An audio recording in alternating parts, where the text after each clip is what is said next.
नमस्कार प्यारे मित्रों, हम फिर से हाजिर हैं आपके समक्ष एक और ताज़ा वीडियो के साथ। साथियों, वीडियो को समझने के लिए आप शुरू से अंत तक बने रहिएगा। मैं अनुराग सिंपा स्वागत करता हूं आपका आपके अपने यूट्यूब चैनल श्री राम अध्ययन मंत्रा में। साथियों,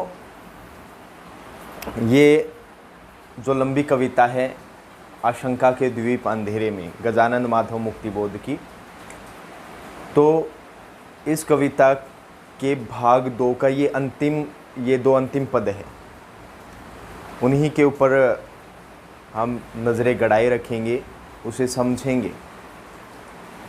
क्योंकि जो चेतना के स्तर पे गजानन माधव मुक्तिबोध भुगतान कर रहे हैं, उन्हीं का वर्णन इन्होंने यहाँ पर किया है। और पीछे के वीडियो में हमने देखा कि एक जुलूस जा रहा है सड़क से, उसमें सैनिक हैं, कर्नल है, सब कविगण हैं, आलोचक हैं, विचारक हैं, विद्वान हैं, सब अलग अलग वर्ग के परिचायक देने वाले हैं, जो सब क्या कर रहे हैं, अपने स्वार्थों को सिद्ध करने के लिए निरही जनता को तपा रहे हैं, उन पर अत्याचार कर रहे हैं। और कवि है वो गैलरी की जो खिड़की है उससे उस जुलूस को देख रहा है। और जैसे एक स्वप्न चलता है और जब कोई तीव्र घटना होती है तो हम सहसा जाग उठते हैं, और जागते ही हम जागृत अवस्था में आते ही क्या होता है, वो स्वप्न हमारे दिमाग में घूमने लगता है। उसी प्रकार यहाँ दृश्य दिखाया गया है। देखते हैं क्या कुछ आया है। विचारों की फिक्री सिर में घूमती है, इतने में प्रोसेसन में से कुछ मेरी ओर आंखें उठी, मेरी ओर भर हृदय में मानो की संगीन नोकें ही घुस पड़ी बरबर। सड़क पर उठ खड़ा हो गया कोई शोर, मारो गोली दागो शाले को एकदम। छिपे तरीके से हम जा रहे थे कि आधी रात अंधेरे में उसने देख लिया हमको, वह जान गया वह सब। मार डालो उसको, ख़त्म करो एकदम। रास्ते पर भाग दौड़ धक्का पेल, गैलरी से भागा मैं पसीने से सराबोर। तो मित्रों, अवतरण ये है कि जो अत्याचारी होते हैं, जो भ्रष्टाचारी होते हैं, जो अपने स्वार्थों को सिद्ध करने के लिए गुप्त रूप से योजनाएं बनाते हैं, यदि उनके विरुद्ध आप आवाज़ उठाना चाहोगे तो आपकी आवाज़ को दबा दिया जाएगा। आपको फिर उसकी सज़ा ज़रूर मिलेगी, उसका दंड आपको ज़रूर मिलेगा, और आपको हो सकता है ख़त्म भी कर दिया जाए। ऐसा ही कुछ होता है फिल्मों में भी, ऐसा ही कुछ चल रहा है कवि की चेतना के अंतरतम में भी। क्योंकि स्वप्न में गैलरी से वो एक जुलूस को देख रहे हैं रात्रि में जाते हुए, तो उसमें से कुछ व्यक्ति है वो उन जुलूस को देख लेते हैं। उस जुलूस को क्या, वो कवि को देख लेते हैं। अब कवि को देख लेते हैं तो कहने का मतलब कवि क्या है, सबूत है। क्यों? क्योंकि उन्होंने उस जुलूस को देखा है, उन्होंने उन योजनाओं को पहचान लिया है। अगर वो आगे किसी को कह दें तो इसलिए वो कवि को ख़त्म करना चाहते हैं। स्वप्न में वो ही देखते हैं। पहले जो कठिन शब्द हैं उनका अर्थ, विचार आप जानते ही हैं। फिक्री का अर्थ क्या होता है, सक्रिय। प्रोसेसन का अर्थ आपको पता ही है क्या होता है, बहुत बार बता चुके हैं, जुलूस। क्या होता है? जुलूस। संगीन, हथियार। नोक का मतलब क्या होता है आप जानते ही हो। बर्बर का मतलब क्या होता है? असभ्य।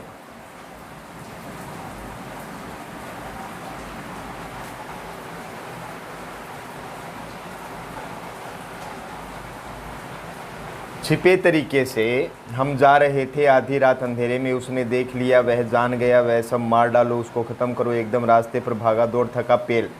थका पेल मतलब क्या हो जाएगा? धक्का पेल। धक्का मुक्की, धक्का मुक्की।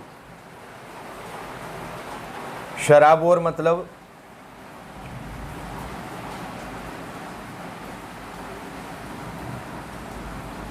भीगा हुआ, भीगा हुआ या तरबदर आप कह सकते हो। तो इसमें ज़्यादा कठिन अर्थ नहीं है शब्दों के, लेकिन इसकी व्याख्या में कुछ गूढ़ अर्थ हैं जिसको हम देख लेते हैं। तो अब आगे कवि यहाँ कहना चाहते हैं कि मेरी चेतना के एकदम अंतरतम में प्रतिक्रियावादियों के कारण एक विचारों की चक्री सी सिर में क्या हो रही थी, घूम रही थी। इतने में प्रोसेसन में से कुछ मेरी ओर आंखें उठी, मेरी ओर भर। फिर क्या हुआ, जैसे ही मैं क्या कर रहा था, उस प्रोसेसन अर्थात जुलूस को देख रहा था, तो उस जुलूस में से कुछ जो जाने पहचाने चेहरे थे उन्होंने मेरी तरफ आंखें भर कर देखा, मतलब थोड़ी बहुत देर तक मुझे देखा, जैसे क्षण भर के लिए कोई देखता है पीछे मुड़कर। उसी प्रकार उस जुलूस में से जो जाने पहचाने चेहरे थे तो उन्होंने मेरी ओर भरी आंखों से देखा, अर्थात तीव्र आंखों से देखा, क्रुद्ध आंखों से देखा।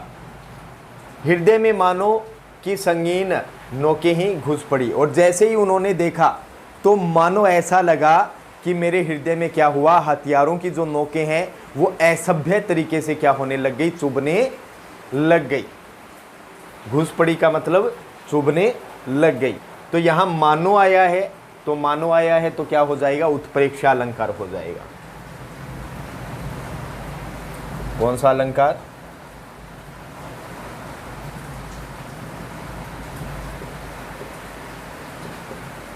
उत्प्रेक्षा अलंकार।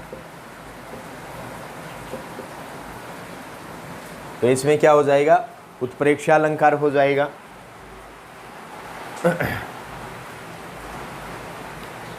सड़क पर उठ खड़ा हो गया कोई शोर, मारो गोली दागो शाले को एकदम। तो जैसे ही उन्होंने देखा तो क्या हुआ, जो जुलूस उस सड़क से जा रहा था, उस गली से जा रहा था, तो उसमें अचानक क्या हो गया, शोर उठने लग गया। और शोर किस रूप में उठा कि मारो गोली दागे शाले को एकदम, कि इसने हमें देख लिया है। इस शाले को, दागों का अर्थ क्या हो जाएगा, घायल,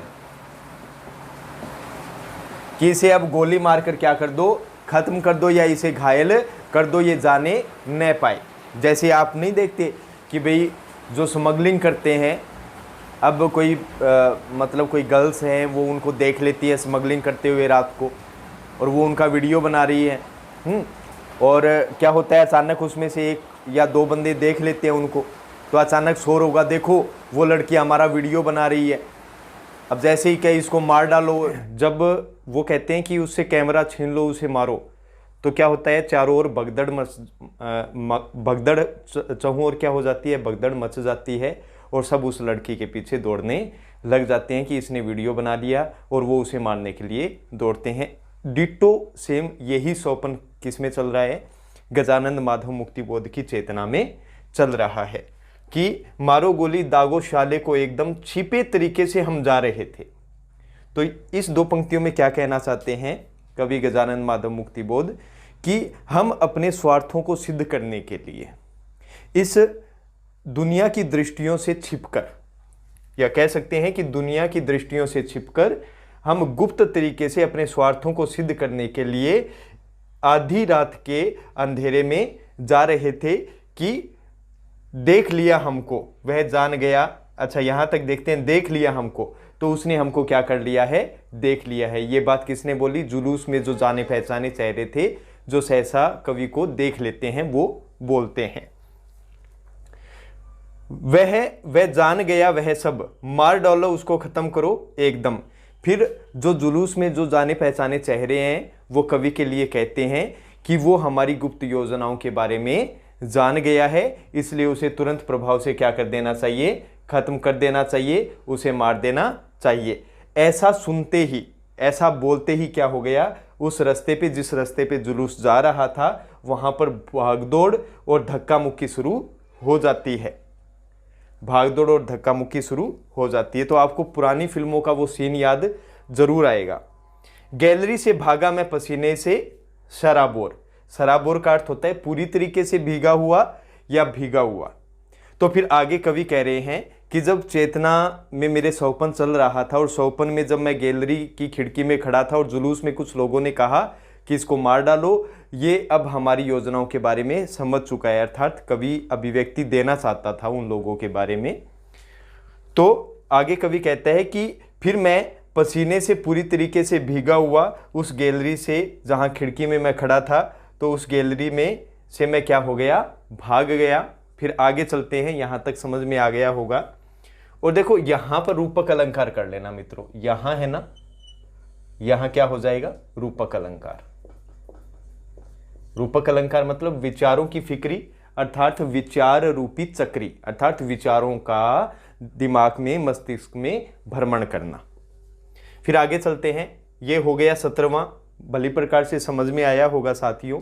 अब चलते हैं 18वां, और मैं क्षमा चाहूँगा कि बारिश बहुत अधिक हो रही है योधेय प्रदेश में, तो बीच में रोशनी चली गई थी, हमारे पास वो नीली रोशनी नहीं थी। तो देखते हैं 18वां, एकाएक टूट गया सौपन व छिन्न भिन्न हो गए सब चित्र। इन पंक्तियों को समझते हैं, यह पूरा पहले पढ़ लेते हैं। जागते में फिर से याद आने लगा वह सौपन, फिर से याद आने लगे अंधेरे में चेहरे, और तब मुझे प्रतीत हुआ भयानक गहन मृतात्माएं इसी नगर की हर रात जुलूस में चलती, परंतु दिन में बैठती है मिलकर करती हुई षड्यंत्र विभिन्न दफ्तरों, कार्यालयों, केंद्रों में, घरों में। हाय हाय, मैंने उन्हें देख लिया नंगा, इसकी मुझे और सजा मिलेगी। यहां तक देखते हैं। तो मैंने जैसा कि आपको बताया, एक मूवी का सीन वो ही चलेगा कि जैसे कोई किसी का मर्डर कर रहा है और कोई व्यक्ति देख लेता है और उसकी वीडियो क्लिप बना लेता है और गुंडा उसको देख लेता है, तो वो क्या कहता है, मारो उसको, छोड़ना मत, पुलिस स्टेशन तक न पहुंच पाए। तो वो गुंडे सब धक्का मुक्की भागा दौड़ होती है और उसके पीछे दौड़ते हैं, और अंत में जाके उसे सजा जरूर मिलती है कि उसने क्या किया, कि उनका क्या करना चाहता है, वो खंडन करना चाहता है, वो उसका विरोध करना चाहता है, वो उन्हें क्या करना चाहता है, सजा दिलवाना चाहता है, तो स्वयं को वो पहले ही सजा मिल जाती है। तो ऐसा ही कुछ यहाँ है। तो सबसे पहले कठिन अर्थ है, इसमें कठिन अर्थ तो है ही नहीं, शब्दों के साफ साफ समझ में आ रहा है, ठीक है।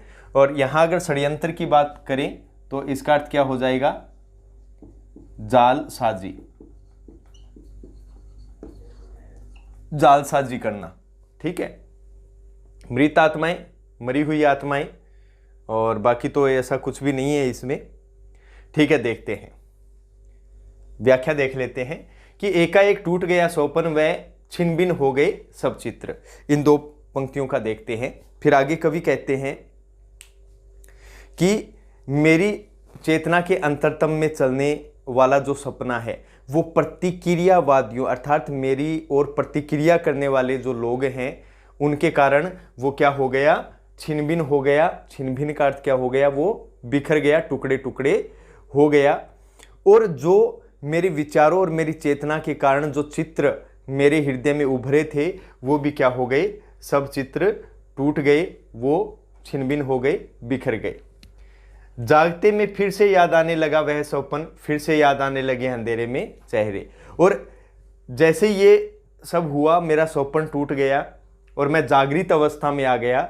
जागृत अवस्था में फिर से वो सौपन मैं दोहराने लगा था, वो सौपन मुझे याद आने लगा था। और मित्रों सही कहता हूँ, आपके साथ भी ऐसा ही होता है। जब सौपन आता है और अचानक कुछ ऐसी घटना होती है तो हम जाग जाते हैं, फिर सुबह सुबह उसे याद करते हैं तो 70% याद रहता है। फिर अपने सोचते हैं लिखेंगे, बताएंगे किसी को, लेकिन जब तक बताते हैं तब तक देरी हो जाती है और वो सौपन हम भूल जाते हैं, ठीक है। तो ऐसा ही कुछ है, वो जागृत अवस्था में आ जाते हैं तो उनको वो जो सौपन है जो उनके हृदय में चला था, लोग उनको दिखाई दे रहे थे, जो उनके पीछे दौड़ रहे थे, वो सब क्या उनको दिखाई देने लगे। फिर से याद आने लगे अंधेरे में चेहरे। और फिर क्या होने लगा, फिर से जो चेहरे उनको जुलूस में दिखाई दिए थे, जो अंधकार में उस सड़क पर चलते हुए दिखाई दिए थे, वो वापस उनको याद आने लगे, जो उनकी तरफ देख रहे थे। कैसी दृष्टि से, तीव्र दृष्टि से देख रहे थे। और तब मुझे प्रतीत हुआ भयानक गहन मृतात्माएं इसी नगर की।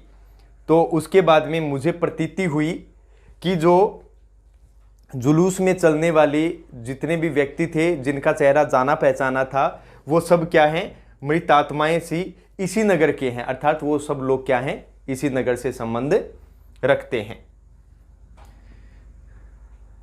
गहन का मतलब होता है गहरी। हर रात जुलूस में चलती, और वो क्या करते हैं, ऐसे ही हर रात क्या करते हैं, जुलूस में चलते हुए योजनाएं बनाते। ये आज की बात नहीं है, ये हर रात का कार्य है। हर रात जुलूस निकलता है, हर रात षड्यंत्र रचे जाते हैं, हर रात गुप्त योजनाएं बनाई जाती हैं। परंतु दिन में बैठती है मिलकर करती हुई षड्यंत्र विभिन्न दफ्तरों, कार्यालयों, केंद्रों, घरों में, यहां तक आप देख लेना। देखो रात में तो क्या होता है कि जो योजनाएं बनाई जाती है, कब, दिन में, उन योजनाओं को क्या किया जाता है, गुप्त तरीके से अंजाम दिया जाता है। कब, रात में जुलूस में चलते वक्त। और दिन में क्या करते हैं, दिन में जो व्यक्ति होते हैं, जो अत्याचारी होते हैं, भ्रष्टाचारी होते हैं, ये सब क्या करते हैं, विभिन्न प्रकार के दफ्तरों में बैठकर, कार्यालयों में बैठकर, और जो केंद्र होता है अर्थात जो सरकार का केंद्र होता है, घरों में ये क्या करते रहते हैं, विभिन्न प्रकार की जालसाजी करते रहते हैं, अर्थात ये विभिन्न प्रकार के षड्यंत्र रचते रहते हैं, विभिन्न प्रकार की गुप्त योजनाएं बनाते रहते हैं। हाय ये मेरे से गलती हो गई कि मैंने उन्हें नंगा देख लिया। नंगा अर्थात वो गुप्त योजनाएं बनाते हुए, भ्रष्टाचार करते हुए उन्हें देख लिया, इसकी मुझे और सजा मिलेगी। और इनका विरोध करने पर, उनको ऐसे कार्य करते देखने के कारण मुझे सजा तो अवश्य ही मिलेगी, उसका मैं अवश्य भागीदार रहूंगा। ये मुझको छोड़ने वाले नहीं है, क्योंकि एकमात्र सबूत मैं ही हूं इनके खिलाफ, जिनको मैंने क्या करते देखा है, षड्यंत्र रचते देखा है, जो मानव की क्या कर देते हैं, अनुभूतियों को मार देते हैं, जन सामान्य की जो भावनाएं हैं उनसे क्या करते हैं, खिलवाड़ करते हैं। अर्थात कहने का मतलब, ये दिन में तो क्या करते रहते हैं, विभिन्न प्रकार की योजनाएं बनाते हैं, कार्यालयों में बैठकर गुप्त योजनाएं बनाते हैं, और रात को उसको क्या करते हैं, अंजाम देते हैं, क्योंकि अंधकार में ही सारा पाप का कार्य किया जाता है। जैसे दिन में दो स्मगलर है, वो बात करेंगे कि आज रात को 10 बजे समुद्र के किनारे माल उतरेगा, तो वो उतार लेना, तो रात को 12 बजे उतरेगा, तो रात्रि को ये सब कार्य किए जाते हैं, अंजाम किए जाते हैं। और उसका एकमात्र प्रमाण कौन है, मुक्तिबोध, और ये उनके सौपन में चल रहा है। तो मित्रों, भली प्रकार से आपको समझ में आया होगा। तो नेक्स्ट वीडियो में चलेंगे अगले पद पे, और अगला पद है भाग संख्या, आगे का निकालेंगे, देखेंगे। तो तब तक के लिए श्री राम अध्ययन मंत्रा को विदा दीजिए। जय हिंद, जय भारत साथियों।